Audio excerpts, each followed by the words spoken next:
कलिंग युद्ध के बाद सम्राट अशोक विजयश्री प्राप्त कर चुके थे, लेकिन युद्ध में जीत की कीमत दोनों पक्षों की सेनाओं ने चुकाई। दोनों ही तरफ विनाश का हृदय विदारक दृश्य था। लगभग 1 लाख लोग मारे गए थे। कुछ रिपोर्ट्स के अनुसार 2.5 लाख सैनिक भीषण रूप से हताहत थे। कुछ ही समय बाद भीषण भूखमरी ने भी अनगिनत जिंदगियां निगल ली थीं। यह सब देखकर सम्राट अशोक ग्लानि से भर उठे। तब उन्होंने धम्म का संबल लिया। राज्य विस्तार की राह से मुड़कर धर्म विजय का पथ चुना। प्रजाजन को पुत्रवत मानकर बहुत सारी जनकल्याण की योजनाएं लागू कीं। कई कुओं, यात्री विश्राम गृहों, अस्पतालों, सड़कों, बौद्ध विहारों का निर्माण कराया।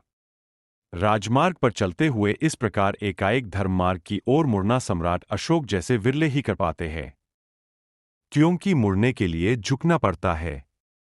यह झुकना कितना जरूरी है, आइए हम एक उदाहरण से समझते हैं।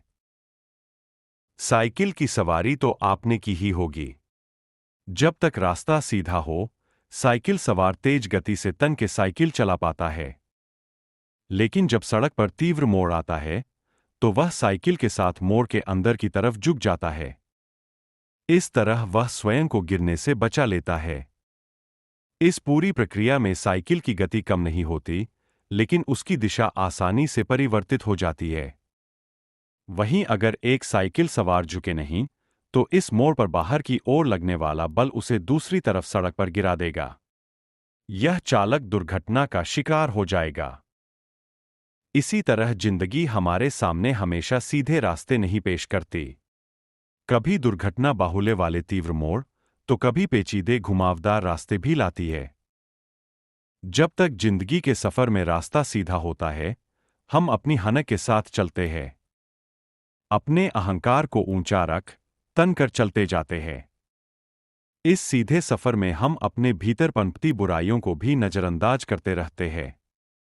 इस समय हमारा ध्यान सिर्फ मंजिल तक की दूरियां मिटाने पर ही सीमित होता है। लेकिन फिर अचानक जीवन में एक तीव्र मोड़ आता है, जो हमें झुकने को मजबूर कर देता है।